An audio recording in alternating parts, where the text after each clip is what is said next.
What's happening? What's happening? Let me say this again. What's happening, blues people? Now, I got to talk to my team. There's on the side, there's some old school, like call and response and work songs down there that come out the prison system. We may be playing some of those tonight. I should have spoke to my homie, Dr. Atkins, to see if I can use some of his recordings. Welcome to this evening show, uh, Jack Dappa Blues Radio, and we're talking about the title of the show, as you can see right there. They still need that labor. Redistrict, incarcerated, and worked. The prison planet and the politics of black labor. And let me talk to y'all about something, blues people. Yes, I have, as usual. You could take it down, but yes, as usual, I got a slideshow. Please forgive me because that's what we do when we teach, present, share ideas. Most of you know this. A lot of y'all do this. Um, but I feel like there we go. Let's do this like that because I felt like I was out of the middle on Instagram, right? It says live here. All right, let's see what's going on. Give me a second, y'all. Uh, there we go. We live now on Instagram. Okay, what's happening? What's happening? All right. These last few weeks, and again, we're gonna have a slideshow with this. Mrs. Pearly, could you fix that light? Because it's giving my face a shadow the other way towards me. There you go. Yep. Thank you. Yep. All right. You may have to adjust the camera in a second. But so here's the thing, y'all. We've been talking the last few weeks about the prison planet, right? We've been talking the last few weeks about blues ecology and the blues narrative and how the prison planet has essentially affected the blues people, the stewards of the planet. Um, Today is less of a, and I hate to use the term lecture because they never really were lectures, right? I like the fact of engaging with folk. So I hope this will become more of a conversation than me just talking at y'all, right? However, as we went through the weeks, and I was talking about this concept, which I write my reflections, and I even go deeper on Substack. So you could check that out. I'll throw that link up on Mrs. Pearly or Samuel, or LJ's doing something else, but somebody will throw that link up. All right. I'll get it to you in a second.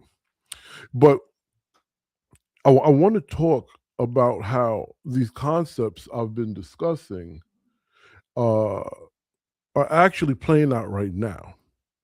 And playing out, first and foremost, please don't think you're feeling or seeing glee in my personality and my energy, as I say, is playing out right now. Because I am definitely not happy that this is still going on. But it goes to the point I've been saying for some time, the reframing and repositioning of the prison planet, of the plantation system. And we have some great, maybe that's not the right choice of words, but we have some strong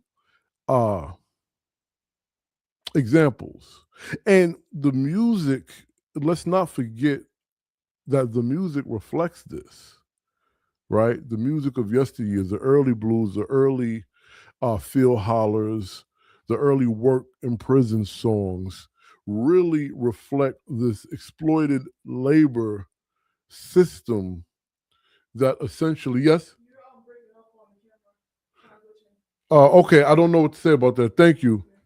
All right, y'all. So if you see me glitching a bit, not sure. Say that again, y'all. All right, cool. You are real and not AI. I'm very real. Somebody said that. No, I'm just saying. Oh yeah, I'm very real. This is definitely not AI. Okay. No, no, I'm not Jamie Foxx. All right, but so work songs, prison songs, blues, Phil hollers. These are vocalized expressions that come out of Black tradition, that comes out of indigenous traditions of the Americas and the diaspora. Uh, really does speak to the idea of the prison planet and the plantation system. Uh, as well as, so I said prison songs because we're going to be discussing how redistricting, incarceration, and exploitative work seem to plague the stewards of this land, you know. Um, and in talking about that, we're still trying to, or not even trying to, the idea is to lay out for you all that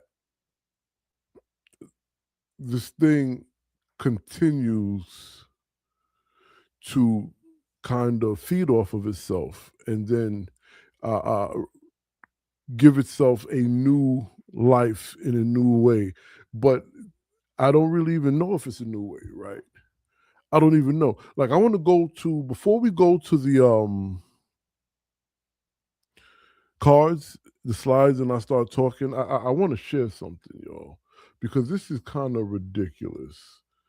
Uh let's start with my man here. I like this brother. I want y'all to hear this, okay? Please state your name for the record. Gary Chambers, representing myself here.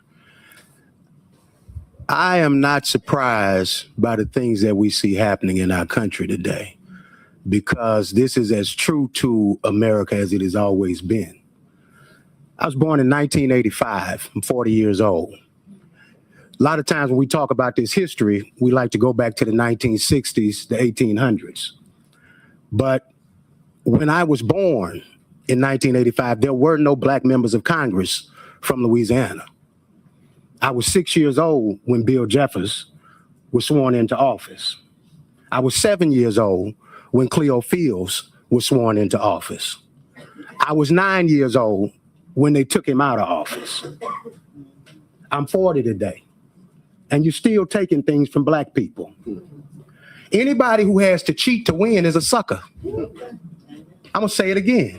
Anybody who got to cheat to win is a sucker. And you continue to do this because you don't have a better vision.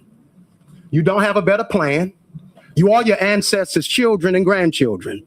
Thieves, robbers, liars, consistently. Because you'll go to church on Sunday, tell the Lord you love him. Pray, but you ain't praying out of the same Bible I'm praying out of, can't be. Isaiah 1 and 17. Are you directing this to us? I am. Okay. I'm asking that you don't directly. No. I'm asking that we don't be called names. I'm asking. I didn't call you a name. What did I call you? Liars. Do you lie? All men lie. The Bible says that. Mr. Chairman. Senator Carter, briefly. Mr. Chairman, this is public comment.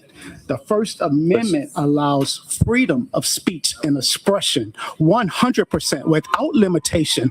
Mr. Chambers, put on the record your full comments, and if you see thievery, I want you to call it out. If you see something else, I want you to call it out. As your First Amendment protection is going to be protected in this building. I'm not going to be called names.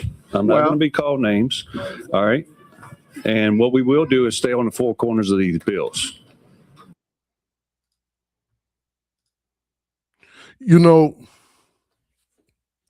that was Louisiana advocate Gary Chambers. He ran for Congress. Unfortunately, he did not win. It was unsuccessful. I follow him on Instagram. I've been following him for some time. I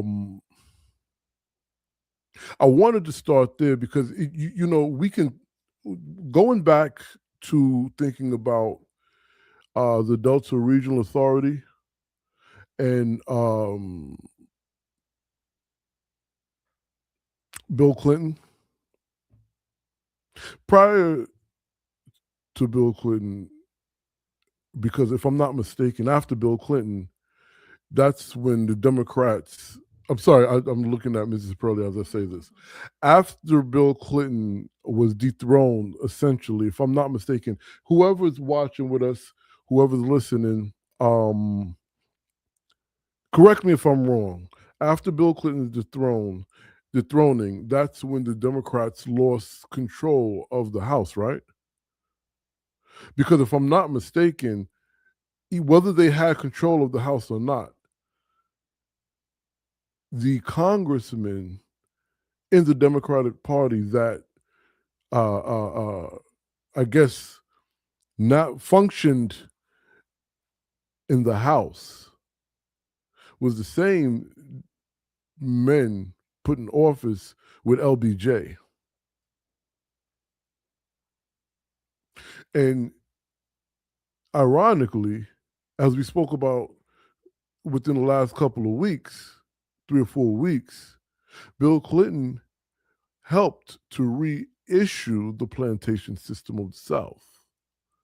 So now we're listening to this young brother, well, younger than I, right, explain his experience when it comes to politics in the South and at what year and age he first sees a Black representative.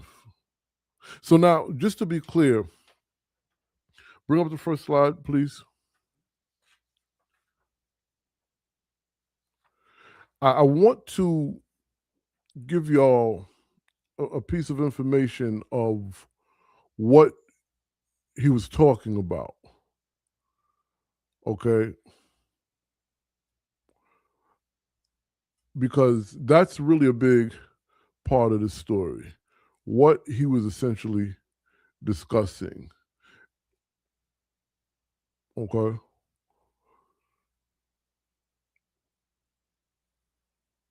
I'm looking through my notes, y'all. If you if you're wondering what's going on, I'm looking through my notes.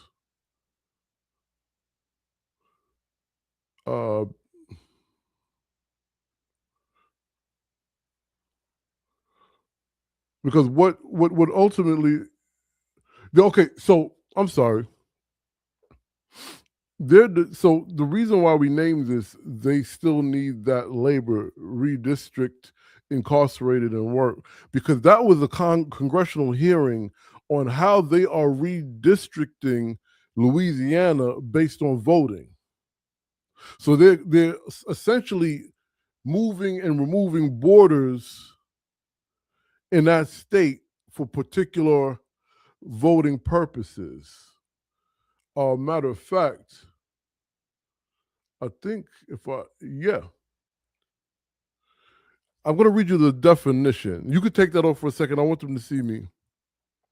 I want to read to you the definition of what redistricting is. And this comes off of a government website. And the name of the website is Redistricting State of Louisiana, okay? And it says redistricting is the process of redrawing the boundary lines of districts from which public officials are elected and typically follows the release of each federal decennial census. By law, the legislator is responsible for redistricting the district boundaries in Louisiana. For the state legislator, the U.S. House of Representatives, the state Supreme Court, and other state courts, the Public Service Commissions, and the State Board of Elementary and Secondary Education. Okay, and in that definition, they put out a call if you wish to submit a redistricting plan for consideration. They send where you can send it to review. You don't. I'll give it to you right now. Okay. I can't put it in because these two things are separate. I'll give it. So I guess what you're saying is I need to. I'll do that next time. Okay. But all right. So Redistricting is like rezoning. It's like urban renewal when it comes to, I guess, voting. Would you like me, sorry, would you like for me to share this? Would you just send me the link? Both links, yes, please. That's the link. So the link that you're about to share is the website, Louisiana Redistricting.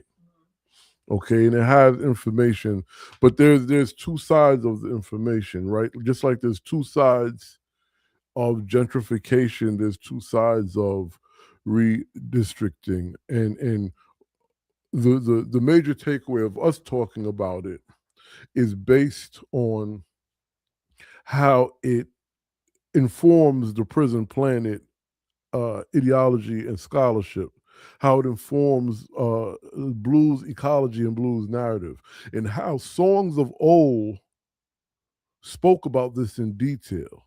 Right. Matter of fact, I'm gonna look to the side because I'm gonna play this real quick. I know I usually have LJ do this, but I gotta check this out. Oh, Lord, I woke up this morning, man, I was feeling bad. Whoa, babe, I was feeling bad. Well, I was thinking about the good time, Lord, I once have had.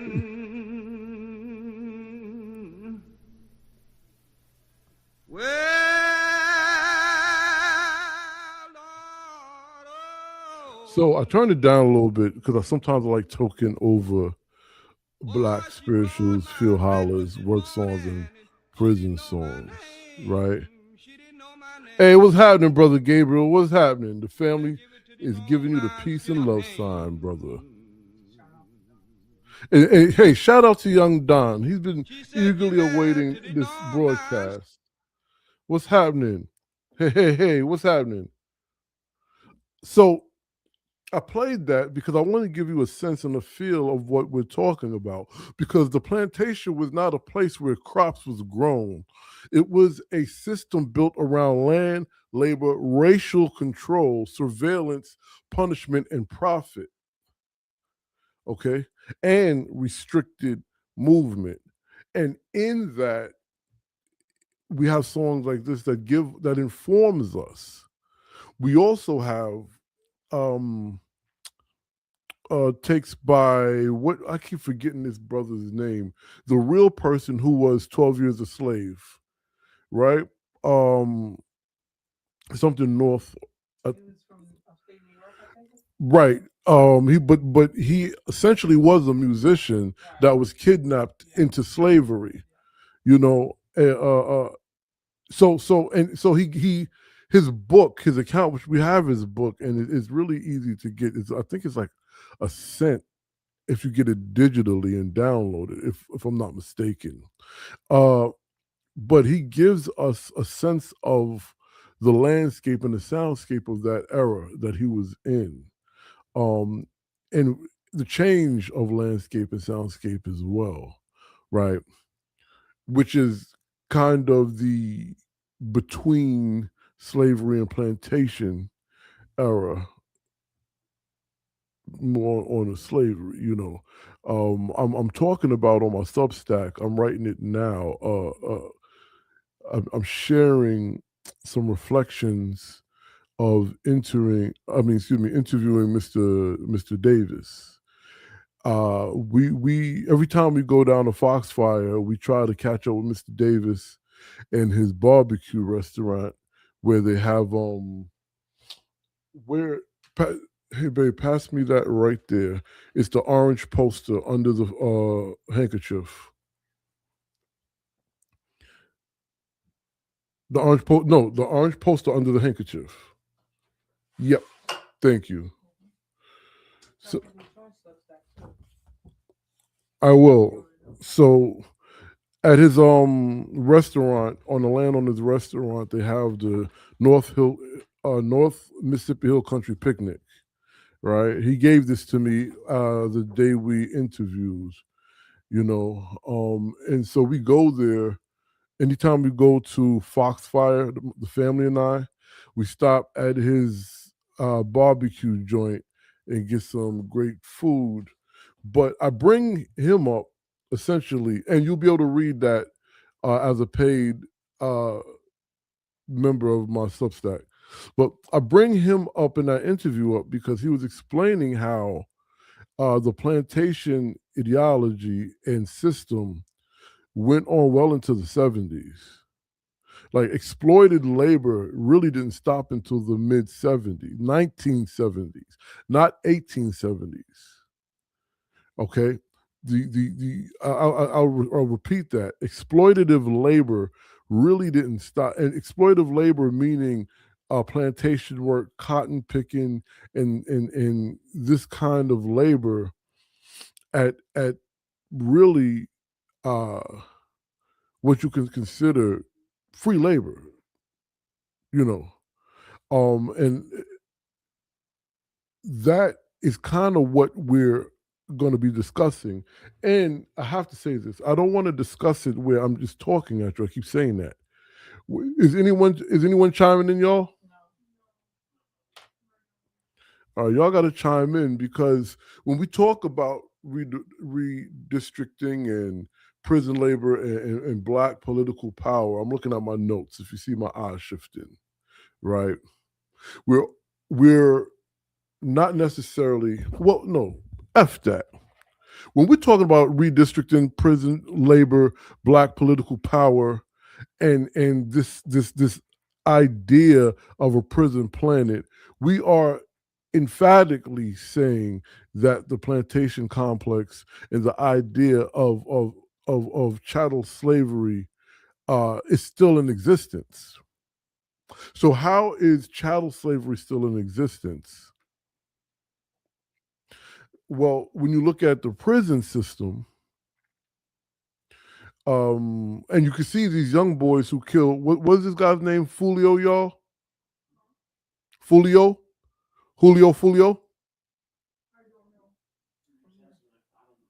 A rapper who he was murdered, and they just threw the book at the young brothers, the young men who killed him, essentially. And don't get me wrong, I'm not condoning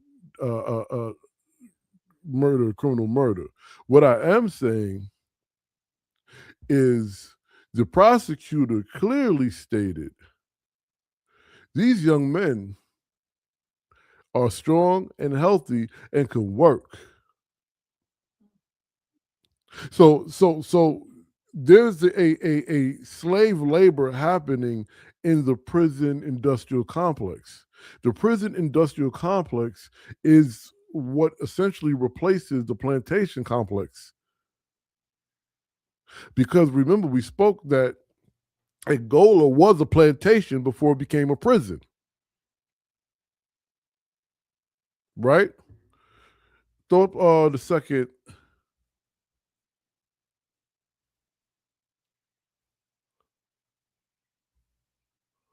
So, with that being said, turkeys, we're looking to connect three major topics. Wait, what did Gabriel say? Exactly. That's exactly. Allowing him to live for his sweat equity. What does that sound like? Mind you, I am not suggesting that if you commit a crime, particularly a crime as heinous as murder, you have to, you know what I mean? You have to, like they said on Beretta back in the 70s, don't do the crime if you can't do the time. What I am saying, though, there's a lot of language being thrown around currently that reflect and mirror the idea of prison camps, prison industrial complexes, and the plantation system. And it's very blatant. And I think what really bugs me out about this is that it is essentially coming out of Louisiana right now, which is essentially a slave and plantation state. So we want to talk about redistricting and how political maps shape Black representation and political power. What's the sister's name? The old lady. Everybody call her auntie. The political lady that be going in. She's in Florida, huh? Yeah, the black lady, older black lady. Because she was talking about redistricting some years ago. I feel horrible that I can't remember names. Everybody call her auntie. Anyway, she was talking about redistricting some years back and how the encroachment into her district definitely was reshaping and removing resources out of the communities she serves. Okay, so secondly, no, the other, you know who it is, the older lady with the brown wig, and she be barking on folk on CNN and everything and on the news. She's an older lady. Brazil or something like that? No, not Brazil, but she do too. Why you get the name for me? Y'all gotta forgive me. I have so much information in my head. Sometimes I cannot remember everybody's name. But the idea of how the prison system controls not only bodies and movements and yes, Maxine Waters. Thank you, Mrs. Purley. Maxine Waters was talking about this some years ago. Okay, but how the prison system not only controls bodies, movements, and freedom, but it essentially allows for a plantation system, a slave system for that matter, right under our noses. Okay, and then there's labor that folds into all three, because ultimately all of these situations are based on labor, free labor. Which is, again, the idea of Louisiana being ground zero at this point, right? So I would imagine there are folk who believe these three topics seem separate. However, they are extremely connected through the prison planet and through blues ecology. You know something? I got to do it. I got to do it. Y'all know what I'm about to do, right?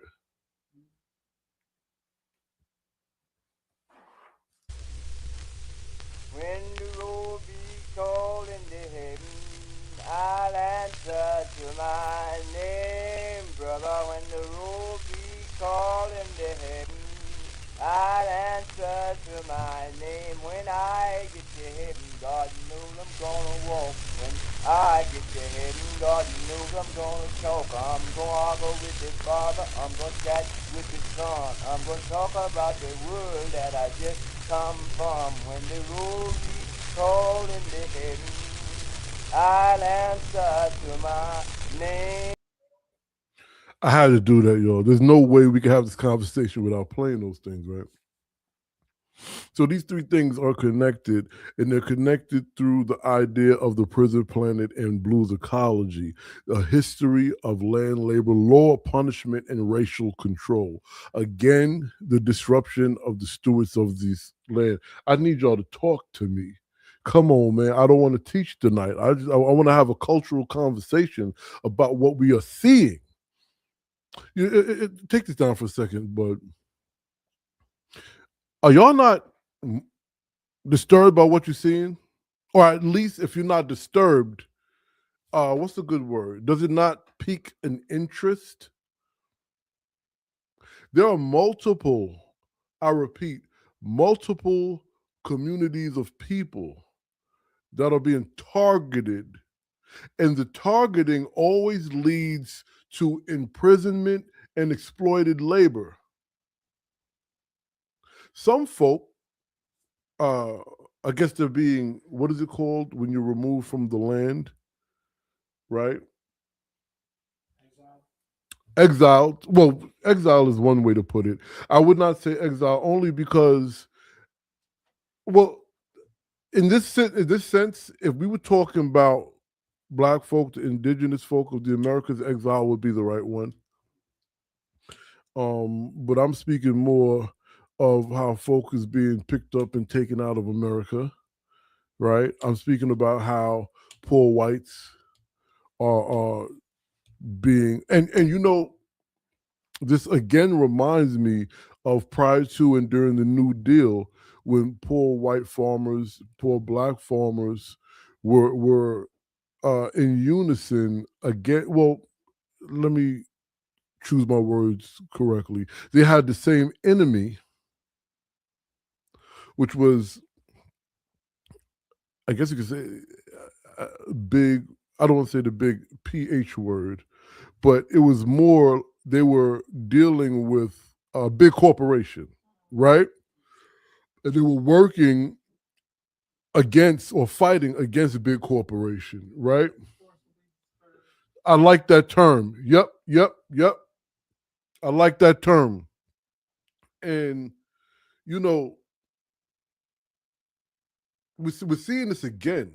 So during that era, when the poor black, or reclassified as black, indigenous who are already put, you okay over there? Yeah. Indigenous who's already removed from land, and these different things happen and reclassified and all these things, poor whites, and then it got to a point where it was like, okay, well, if you help us remove these folk who are the reclassified indigenous, the Negroes, then we'll start giving you some benefits. And then we see the idea later, years later, of MLK talking about the subsidies, right? We're seeing this happen now. And I'm just really quite concerned, because it's not even outrage that, you know what I'm saying? I'm quite sure a great many of you are desensitized to what we're actually witnessing. And then so you want to say, well, you're an ethnomusicologist, you're a folklorist, right? You holler and play some blues, sometimes by yourself, sometimes with your family. What does this have to do with folklore and ethnomusicology? What does this have to do with the research or study of the pattern of behaviors and interactions and agreed upon folk engagement? I think it has a lot to do with it, because a lot of these agreed upon folk engagements, could they be tactics of resistance or survival or memory, right? So I don't understand why folks is not like, well, no, that's not true. I just said I believe folks are desensitized. So we're trying to, get that feeling back, that emotion back, through the music, through the conversation, but also through acknowledging and showing how these things are connected, right? They're connected through daily life. They're connected through not only just memory, land, and labor, but they're connected through time and dimension, because it's happening right now. It is definitely generational. That's right. It's definitely generational. That's right, Mrs. Pearlie. And it's happening right now. It's happening right now. Okay, bring up slide 3. Thank you. So this is why we are using these frameworks, Prison Planet, and Blues Ecology, right? When we talk about these things. Oh, and don't think I'm not going to go. I got another YouTube clip to share. I like the fact that you all appreciate, I guess you could say, my voice in teaching, maybe, but I want this to be a conversation. If we can do the lectures and the teaching. Sometimes we do lectures here, but the courses you could sign up for. We can do the courses somewhere else. But here, this is somewhat of a. I'm going to start sending out calls for forums and town halls in private space and settings that we can have these conversations as well. Okay. All right. So now we want to define. I don't know. We define this every week. Do we need to? Read it again. Okay. You know, I don't want to beat a horse. I do want y'all to understand what we're doing and why it is important. So the prison planet is a larger system of confinement, right? So now, well, I'm gonna break this down. I'll read it so because I do have a breakdown. Okay, so the prison planet is a larger system of confinement, surveillance, punishment, policing, labor extraction, and political control. Usually, the last 4 weeks we've been discussing this, I spoke more about surveillance, policing, labor, and the exploitation of land and the disruption of relationship between stewards of land and the land. The new or additional idea I want to bring to this is political control. Political control. And what I want you all to understand, because, and I had a conversation about this the other night when I was moderating something for Piedmont Blues Society. I asked the question, is the blues political? And every one of those blues artists, including myself, we all said yes. The blues is very political, okay? So, how they think we could not remember. How they, 1,000%. 1,000%. 1,000%. So, and it's ironic. So when we go, I mean, get back into the political control part, but when we think about what Brother Gabriel said, we think about this idea of reprogramming, the reset, the great reset, right? And I want y'all to understand this is the purpose of oral history and ethnography. Because now we're talking about, when we talk about the reset, take that down for a second, bud. So now we talk about reset, or we talk about amnesia to things that actually happened. We're talking about two narratives living simultaneously in the same space. The one narrative that some want to perpetuate for a reason, and then the other narrative, which is the narrative of the people who remember, experienced, and don't want people to forget. Now, you would find in anthropology and old versions of oral histories the idea of it coming from the ivory tower or the government or those in control equates to framing the narrative, right? Which is what a lot of these collecting of and going around interviewing and gathering data essentially helps to perpetuate the planet, the prison planet system. But on our side of the field, on this other side, is why it's very important to understand that you should be not only documenting everything, really asking questions to people who were there when these things were going on. Now, we know memory is a mother.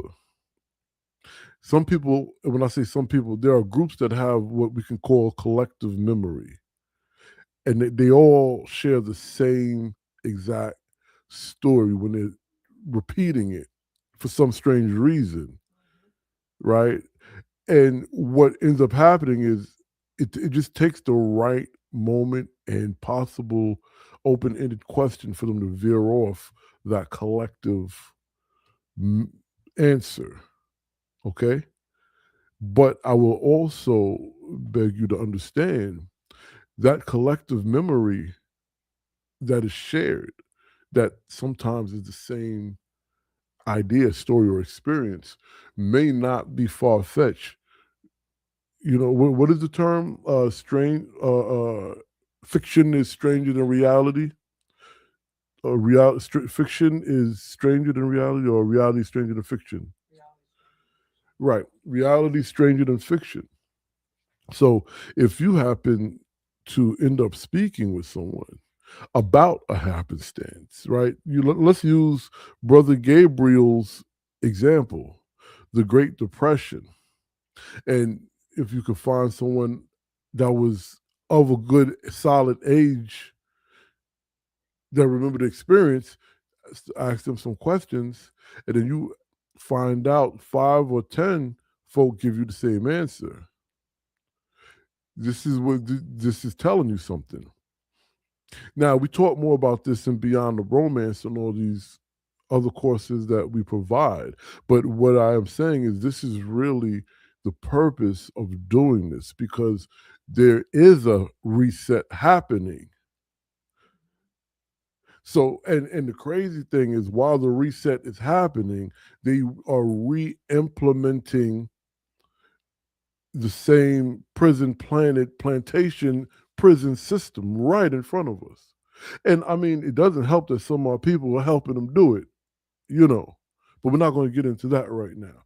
Just remember the importance of documenting of all histories of people, and not just the people that was there, but the people directly under. That is why, even though I don't want to say I take issue with the WPA slave narrative, I will say I interrogate it very strongly.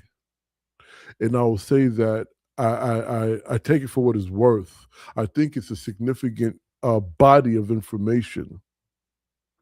But you do have to always interrogate the idea of who's doing the questioning, to whom, what stage, what era these questions happen, because there is a unique relationship between interviewer and interviewee, particularly in those days. And then there's also, which throughout the entire slave narrative, I shouldn't say entire, because I didn't read all of them. It's like a billion pieces, but as many as I read, they all describe a particular relationship within their own community. So they're right. So they're coming into a space, depending on if they're being interviewed by a white person, and let's be clear, if they're being interviewed by a Black educated person, and they are essentially descendants of slaves or born into slavery, there is still maybe not a disconnect, but a power navigation between these two individuals, particularly at that time, right? So we got to keep these things in mind. We speak more about things like this in the course when you sign up for it, okay? Now, so I just want to drive home that it's very, very, very important to begin documenting, singing songs about it, right? What's up, Mrs. Pearlie?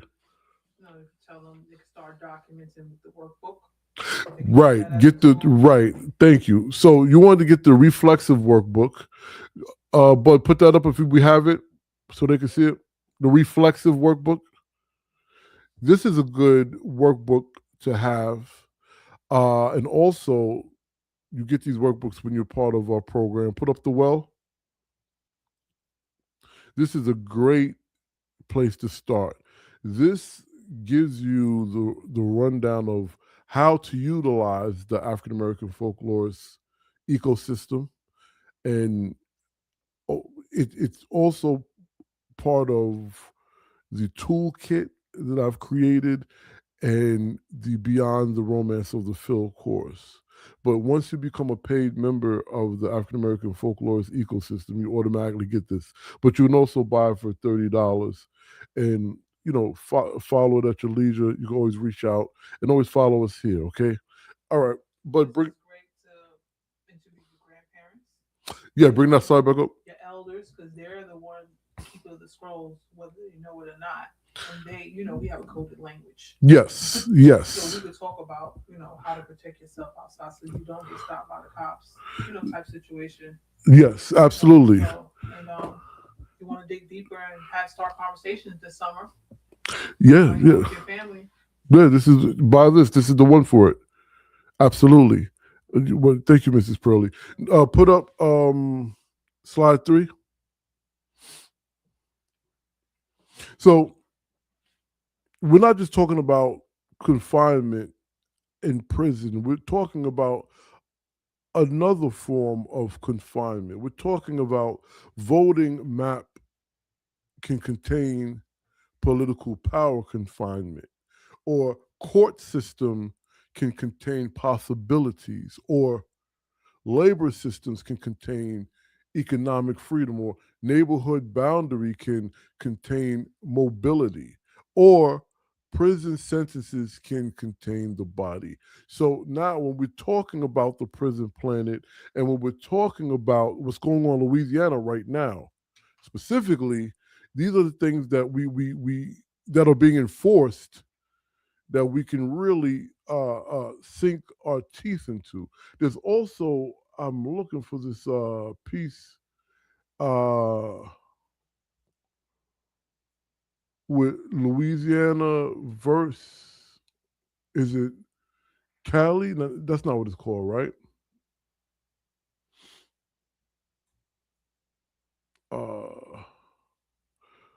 I gotta find the right term because I want y'all to look into this, because it plays into. I'm not as good has as good as memory as Yvette Cornell. She be calling it, boy. It's. I have to find it because I want y'all to look into this, because it also has to do with what we're talking about. Can I interject and ask you, is what's happening now with the Louisiana versus Callais is what I'm talking about in the Supreme Court. Okay, I want y'all to look into that. Yes, what do you want? the Voting Rights Act? We're going to get into all of that. Okay. Yes, yes. So Louisiana, and it's a landmark 6-3 decision. The Supreme Court struck down Louisiana's congressional map as an unconstitutional racial gerrymander. The ruling determined that the state's configuration of a second majority black district was not required by the Voting Rights Act, and unduly prioritized race over other redistricting principles. Okay? So that brings in what you were just talking about, right? And one of the well, you know what? I want to ask y'all, gosh, Garner, why is this significant? Matter of fact, bring me up for a second, boy, please. Why is this significant? Why are we talking about this on the Blues Show? And please jump in. Not all at once. Why is this important on the Blues Show? Because there is merit to this. You have the blues, and other people need to have the blues about this as well. That's right. Right. Are y'all gonna answer? Exactly. We got to get some sound effects in here. we got to get some sound effects in here. There we go. Yes. Okay. So let's break this down real quick before we, huh? What's up? That's right. Oh, there we go. There we go. Thank you, Thomas. 1,000,000,000%. Artists will help in Louisiana. Absolutely. And when you listen to the blues, or even, hold up. We're going to have a play called the Buzzalo. They put something down on the floor, as it would be an old dead cow, hog, or something. You used to have boneyards, They used to throw them out on the woods and play. They called it the boneyard. But the buzzer had something to eat. And also the song that we sang was the song that the old people was interpreting, telling the people they didn't care what they do with their body. Just since their soul lay with God. Throw me anywhere in that old field. Throw me anywhere, Lord, in that old field. Throw me anywhere, Lord, in that old field. Throw me anywhere, Lord, in that old field. Throw me anywhere, Lord, in that old field. You may beat and bang me in that old field. Yes, can't Jesus save me in that old field? Don't care how you treat me. Can Jesus meet me in that old field? Yeah, that's the lady who reminds me of Sister Lot. That's Bessie Jones. Bessie Jones is significant in this entire Prison Planet thing because she was the embodiment. She was a physical memory of Black expression coming out the gullah, right? She was part of the Georgia Sea Island Singers, and her song, her dance, her ring shouts, her games, all essentially was timeless. It was interdimensional, soundscape, landscape of many, or intergenerational, we could say, right? And she also was the one who suggested, put her foot down, and stated, Black spirituals and the gospel should be the sound of the civil rights movement. Excuse me, that was her call. Okay. So now when we speak about this Supreme Court ruling, right? And I'm looking at my notes, so if I look crazy, it doesn't matter really, right? There we go. Trying to stretch out my notes because, you know, the guy's getting a little old. Anyway, this Supreme Court ruling is ultimately it. I would go as far as saying that it blues. I don't want to say that the blues emerges from disenfranchisement. Let me just start there. I don't want to necessarily say that because the blues is not just about disenfranchisement. The blues is not just about sorrow and politics. The blues is about it's very sexual. It's about fun. It's comedic, you know, but it is strongly labor induced, right? So when you think about the blues, when you think about work songs, and you can go back to, I got you, Brother Gabriel, leave that up there for a second. When you think about, you can go back to an early Jack Dappa Blues, not early, but my blues narrative series where I discuss work songs, prison songs, field hollers, the difference and its connection. But when we talk about disenfranchisement, then we're definitely talking about work song, labor song, prison song, the blues, slave seculars, field hollers, and the gospel, hootin' hollering gospel. Hymnal, but hootin' hollering hymnal. What Brother Gabriel said?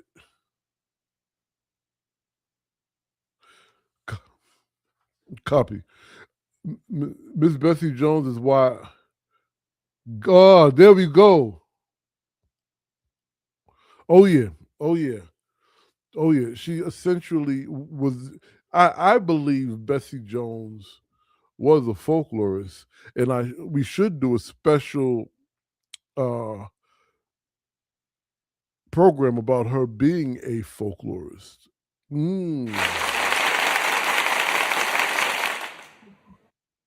I agree. So look, let me do a quick reminder, y'all.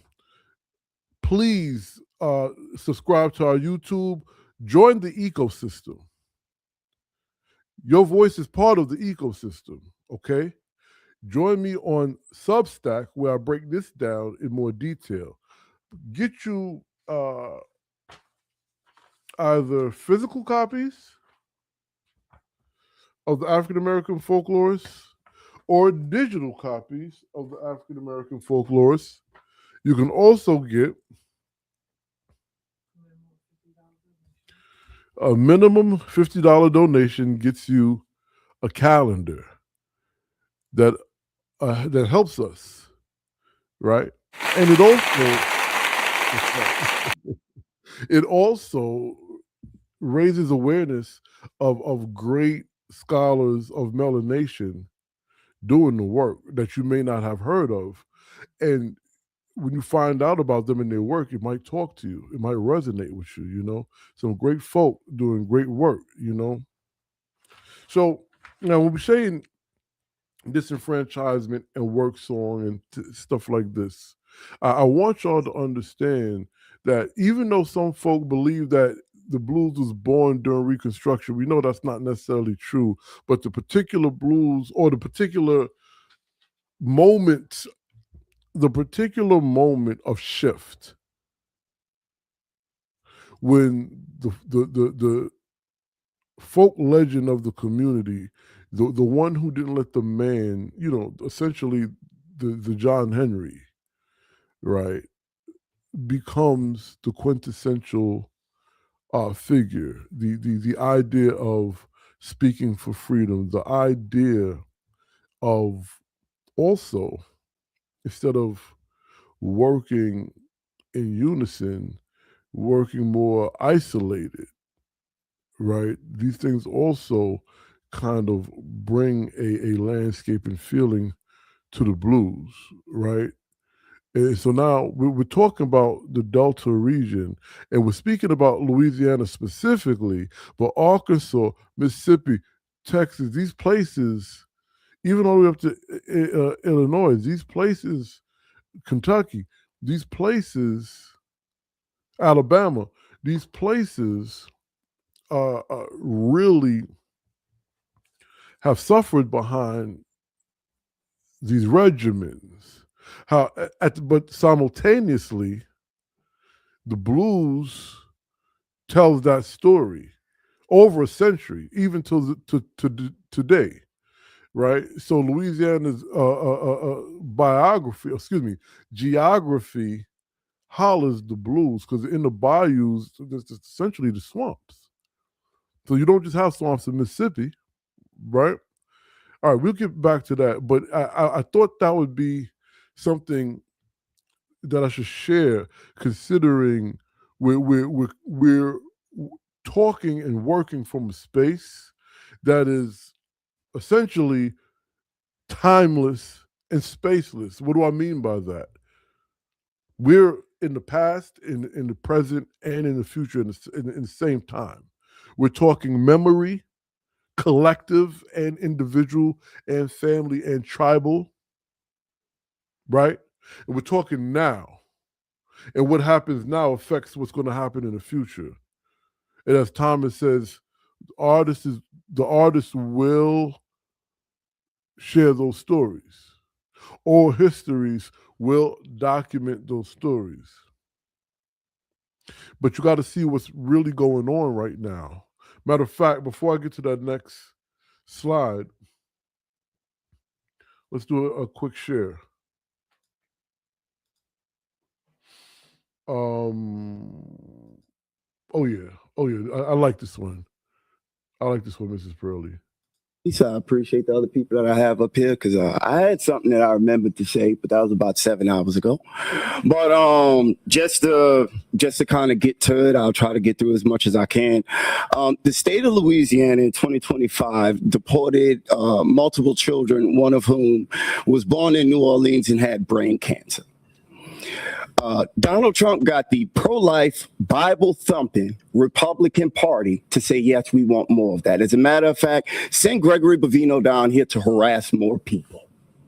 So I have no doubt in my mind that the map's going to pass. If y'all can give us less than 0 seats, you would do it. Y'all do this under the orders of somebody that said the Civil Rights Act was harmful to white people, that it caused reverse racism. RFK said that Black children are overfilled on antidepressants and that they need to be reparented on different forms, all of them. Pete Hegseth constantly brings Doug Wilson to the Pentagon to give a prayer service. Doug Wilson is the same pastor that said that slave owners were on strong spiritual ground. I don't have no belief in no morality on anybody that followed Donald Trump. If you wasn't with this map, you wouldn't be underneath this president. You wouldn't be in your party. You would stand up.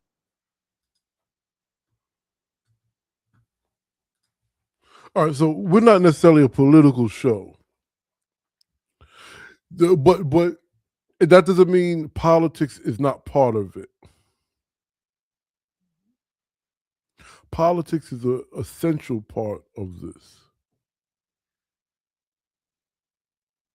So what I want to talk about is the idea of two things that the brother just said. The one, right?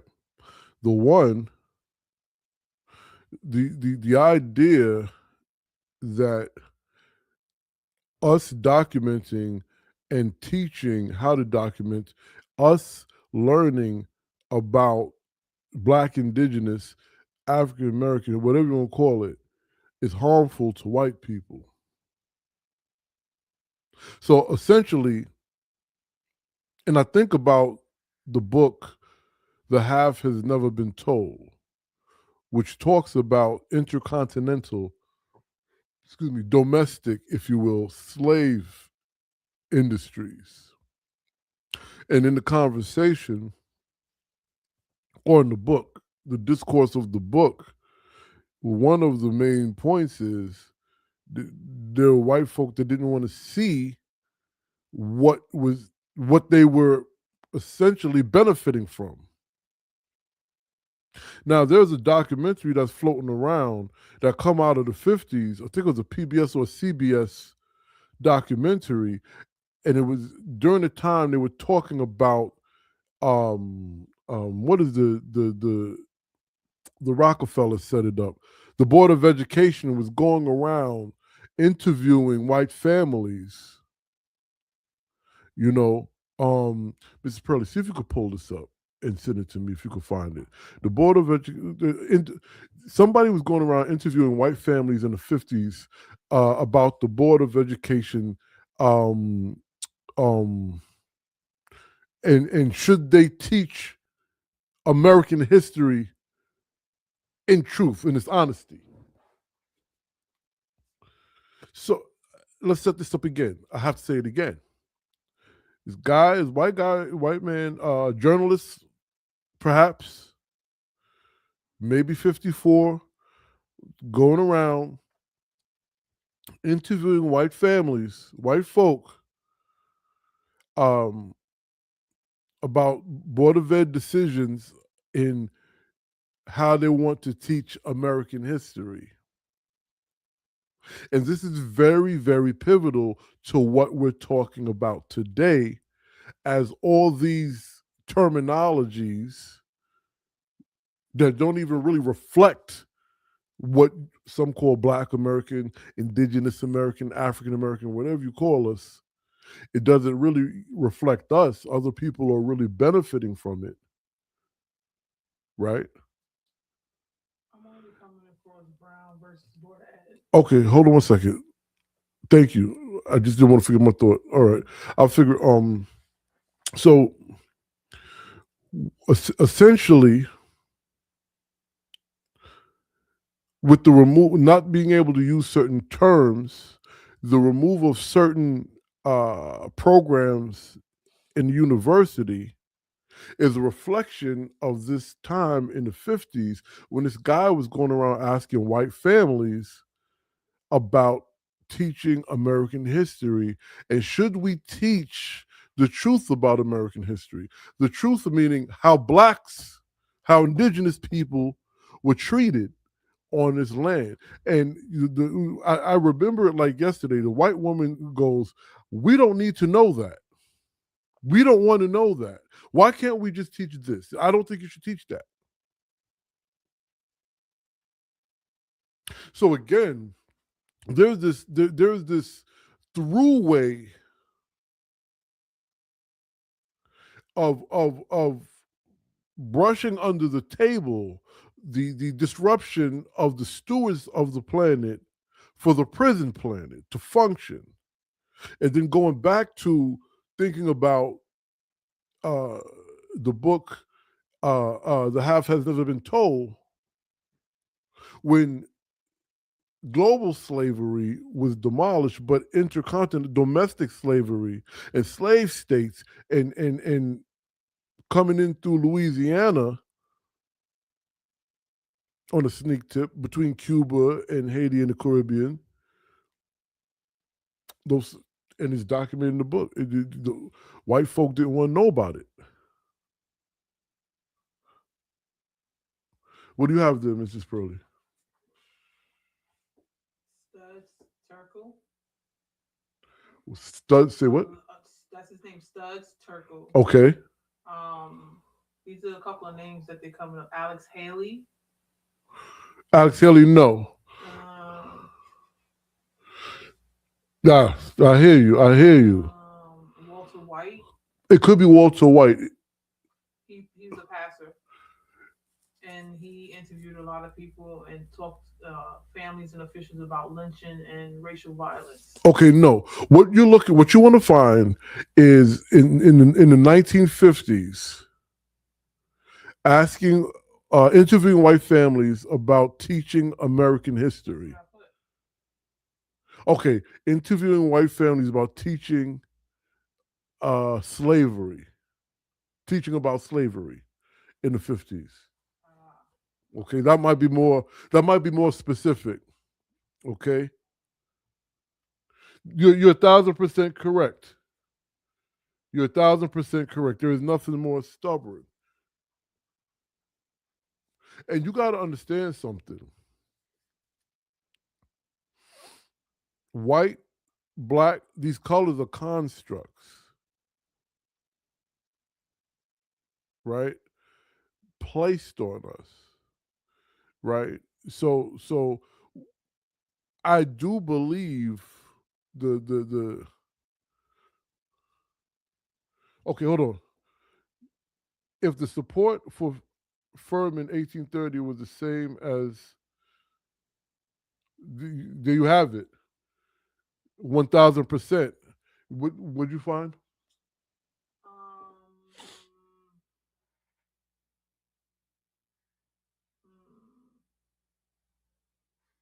Okay, Mrs. Pearlie is looking up what I asked her, because what's going to happen is if she finds it, I'm going to pull it up here. Well, it looked like it was a white woman with dark hair and glasses. She was with her kids. And I mean, it was more than one, but I remember this one white woman, and I don't want to learn about this. My kids don't need to know about this. And the reason why I'm pointing this out, because we keep seeing this. So then when Brother Gabriel goes the amnesia goes to folk not wanting to know what happened. Knowing what happened, but not wanting to know what happened. It's called being able to deny. It's deniability, essentially. Which is why folkloristics, ethnomusicology, a particular version of oral history and ethnography, if it's not connected to what you may think is scientific or what have you, is looked at as not concrete evidence, if you will. I'm all about the evidence. I used to watch Frederick K. Price growing up as a kid. If y'all remember Frederick K. Price, put something in the chat. Frederick K. Price used to come on, and the song I'll never forget was Evidence. Right or wrong? That's right. You remember that, right, babe? Mrs. Pearlie, excuse me. So, we're talking about the evidence that continues. I think I heard that recently some red state has banned the book Roots. Well, yeah. I mean, yeah. I can't lie. I have so the roots. Yeah. I'm not coming up again. All right. So listen, y'all. If I find this video, I will. I'll maybe come back to this chat maybe next week. Come to Substacks. I'll probably put it there. Okay. You put the Substack link up there for them. Yeah, I did. Okay. You gotta go all the way up. I'll put it in there again. Well, you know what? Why was the War of Independence won in Tripoli and not London? I mean, because I have feelings about London too, or the Crown, if you will, as it pertains to the Americas. Because you got to remember, it was Queen Charlotte that essentially put a stamp, if you will, or the end to international slavery. And it was a why do I always forget? What are those folk? Not Amish, the other folk. Quakers. It was a Quaker. I can't remember his name. Zonzat. I can't remember his name. It was a Quaker who, in Philadelphia, Pennsylvania, he was running an interracial school. And prior to the Revolutionary War, you could run interracial schools, right? And they were teaching white, black, poor white, black, and mulatto children. And mulatto meant many things. It didn't just mean one drop rule. It didn't just mean white and black. But the reclassification of indigenous fell between Negro and mulatto as well. But we'll get into that another time. But I think it's Von Zat was his name. But what ends up happening is after the Revolutionary War, it becomes illegal to educate black folk, but also have educational spaces interracially. So this dude essentially his house becomes the school. And him and some people were doing this in private.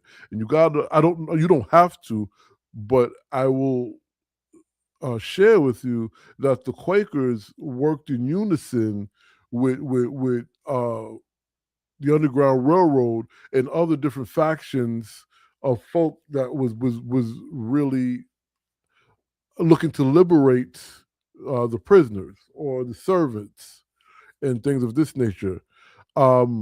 I know for a fact William Still documents Quakers along Tennessee helping move folk through the Delta region, through the South up to Pennsylvania, Philadelphia, and then they would house them and then help move them along.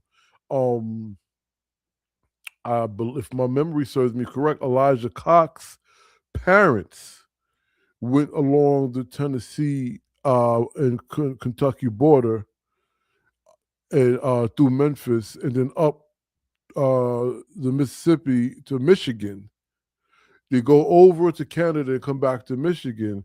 I bring that up because they were essentially guided and helped by the Quakers, right? So I bring the Quakers up because I believe this cat's name is Von Zat. I forgot his name. If you go to anyone, Jack Dappa Blues or whatever, look up my Charlotte Fortin Gremke podcast. I speak about it there. I speak about him there, right?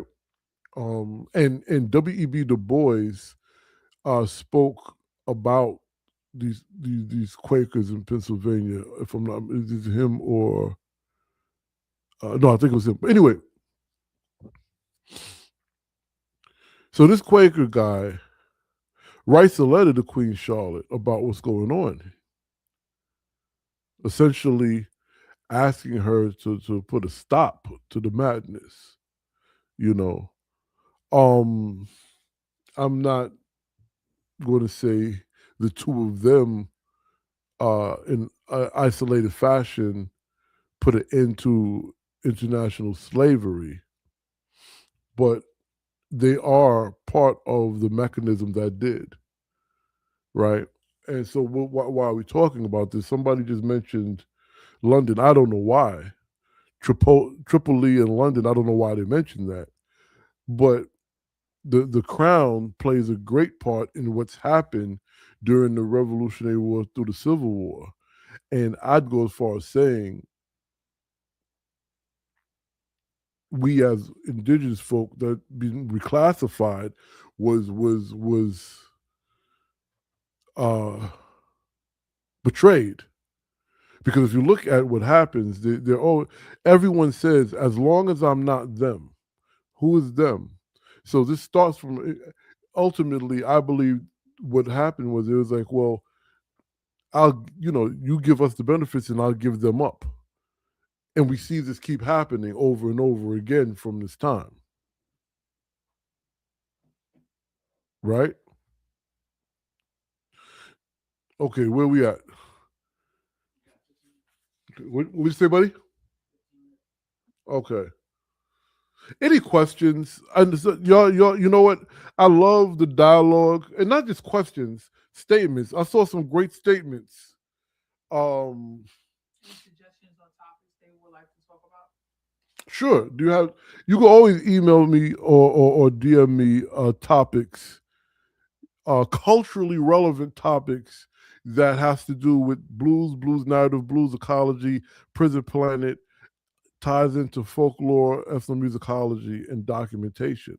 Because ultimately, most of these conversations show how the world functions, but what we can do in our little bitty spaces. You know what I mean? Oh, by the way, don't forget about this. Our program, 12 Ball Blues and Nay. You take our program, 12 Ball Blues and Nay, you take our program, blues, music, folklore, and blues people, folklore, music, or you take our program beyond the romance of the field, and you can essentially, yes? Brooklyn Brew, yo, what up, my dude? How are you, good brother? Yes, yeah, I'm awaiting to hear that song you're doing with Brock.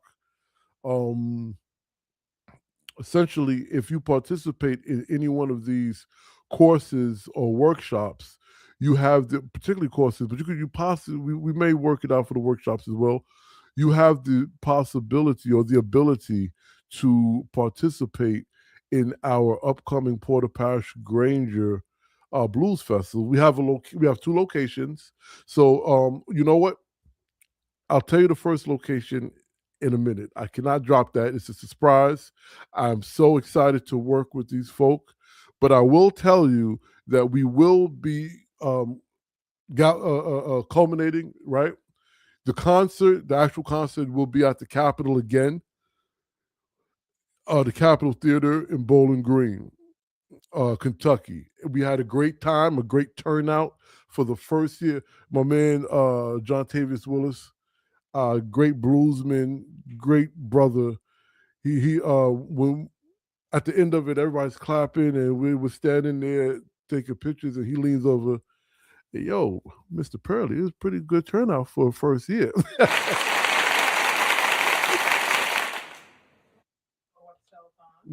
Well, August 8th.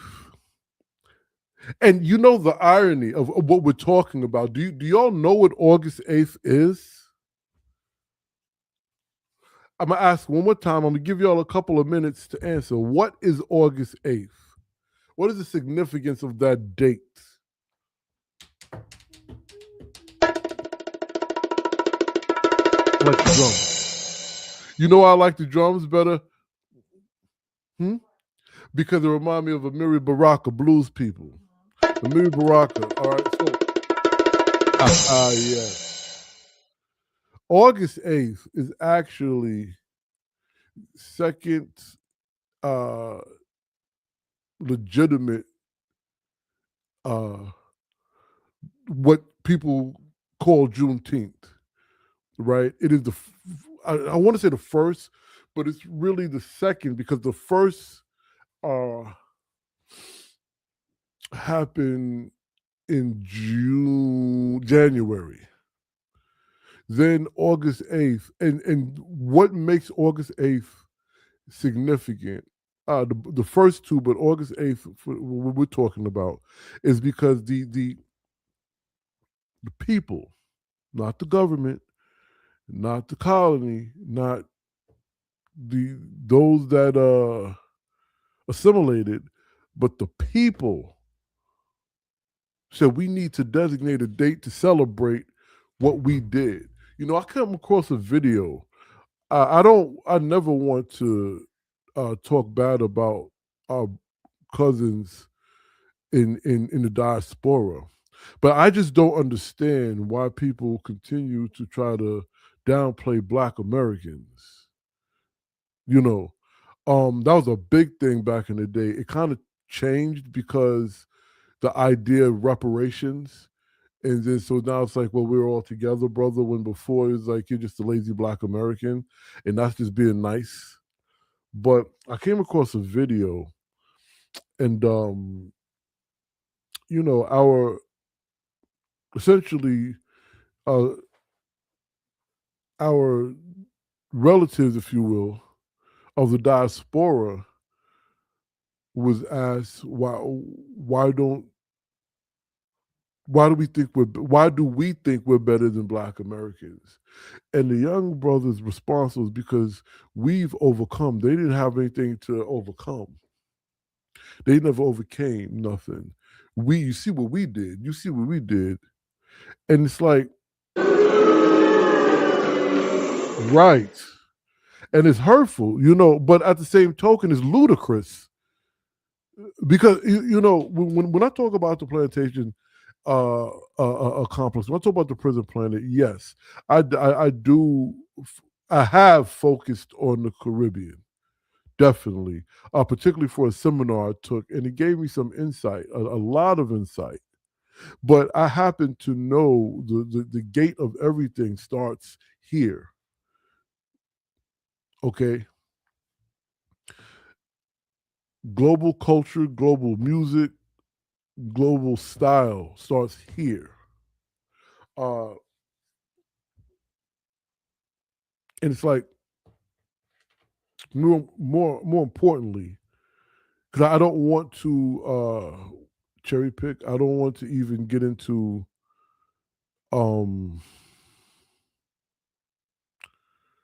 this kind of debate. I think what I find the problem to be is, and why it's very important to understand the prison planet, and why it's important to understand how the plantation system and how the Black South and the Americas is essential to this idea and this structure. Because if you don't understand that, you'll have people, not just white people that benefit, or I'll just say not just non-Black people who benefit from the prison planet, because it's not just, you know, white folk, because there's a lot of poor white folk that don't benefit from the prison planet, and they're in conflict with us as indigenous stewards because we've been placated against each other. You know what I mean? But non-blues people, but there's also Black folk of the diaspora that essentially don't understand the significance of this space and our people in the disseminating of the prison planet. And when I say disseminated, not as if we went around doing it, but as us being the prototype of either the disruption or the resistance.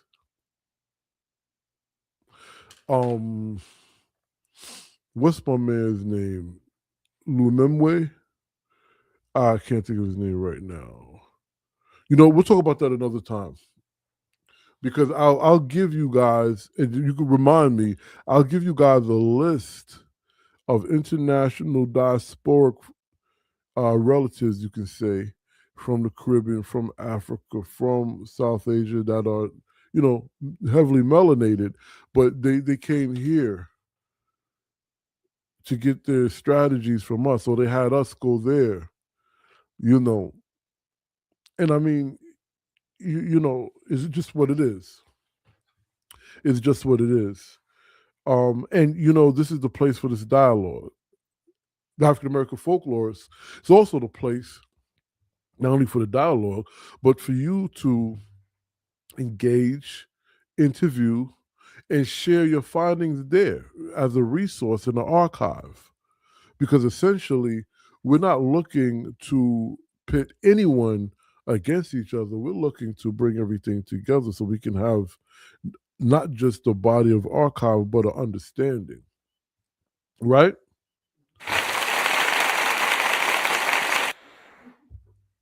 You want to get the toolkit, right? And let me know if you want to. So beyond the romance, that course is about to start. Okay? We're just trying to wait for a few more people to sign up. If you want to participate, sign up. Let me know. Also, Black Junk, which is essentially a course on archives and archiving, but not in the Ivy Tower or collegial sense, more practical to those of you who thank you, Thomas. It's more practical, more close to home, right? Black junk simply just means the idea of your grandmama or your mama or your pops or your cousin, your brother or your sister's auntie. Throw that away. Throw that junk away.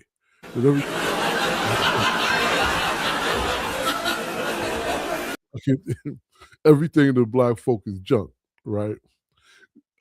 However, I'm here to challenge that and push back and tell you it's not junk. What you're calling junk is the memory of your being, your people's being, your family, your tribe, possibly your building, your community. And how to identify what you call Black junk to be archived and what to do with it. How to manage it and stuff like this. All right? Did I forget anything, y'all? Huh? Check out the digital copy. Right. Check out the digital copies of all of our magazines. Yeah. Please, everyone buy one. Okay? And sign up. $50 minimum donation gets you this. The very first African American folklorist of the month calendar, featuring the people on the cover and a whole bunch of great folk on the inside. All of them I have the honor and pleasure to either work with or just talk to, and they're great folk and they're all doing great work. I'm excited for the next one coming, but this one is the first one, and I implore you, did I use that word right? To donate $50 so I can mail it to you. Definitely check out We the Blues People Radio. We've got our committee together. Clap it up for that. That's right, we got our committee together. And we are still programming and working some technical kinks out, but until then, playlists are playing Start preparing because things are dropping. Sign up for the email blast.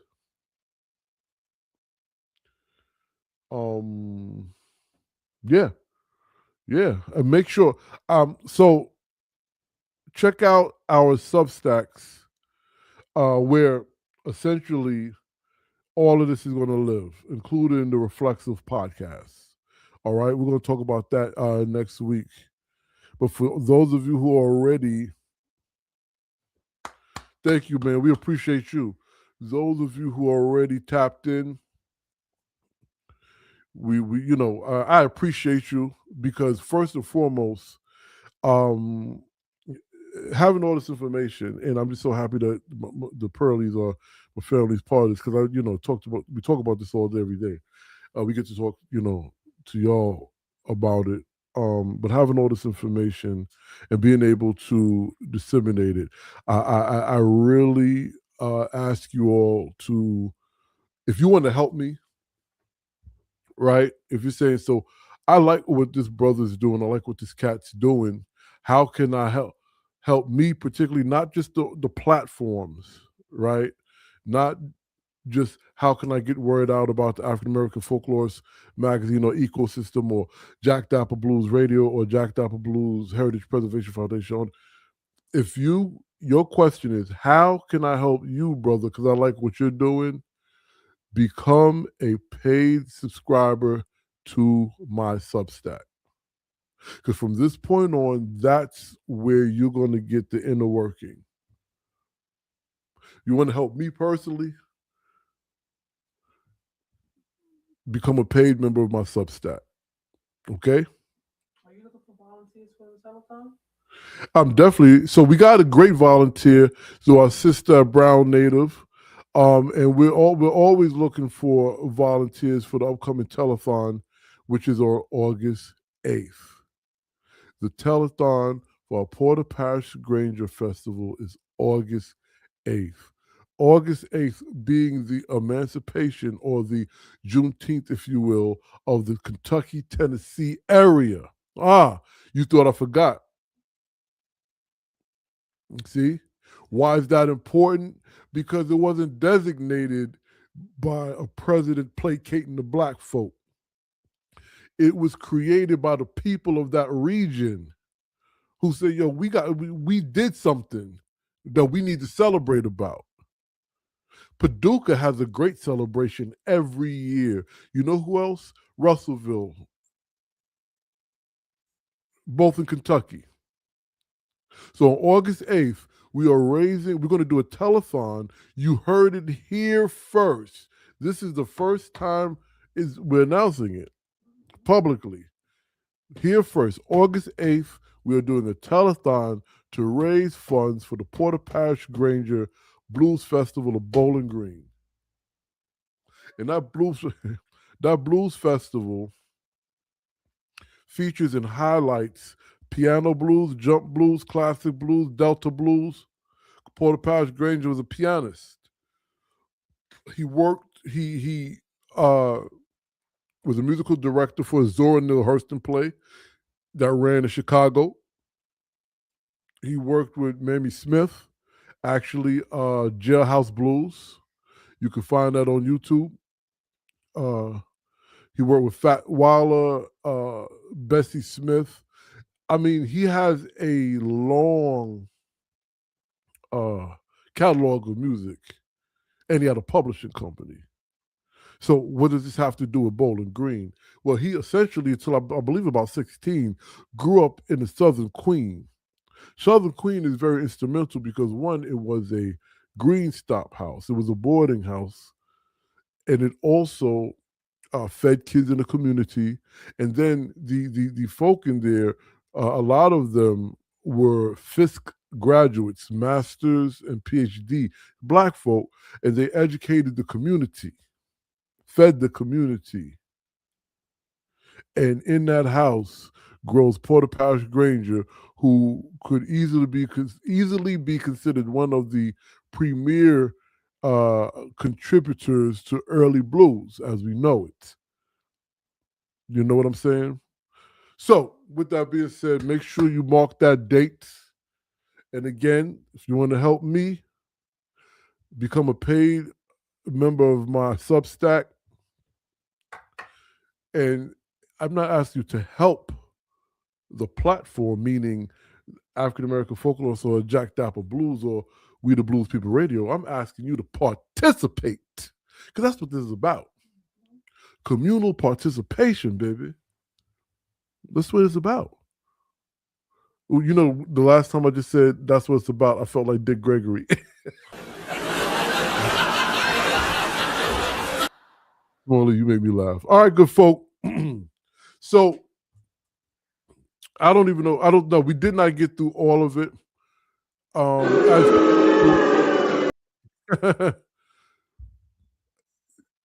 So, the 13th Amendment, I did a piece on last year, maybe. You can go in my Blues Ecology series. Watch that. We'll be talking about that next week as well.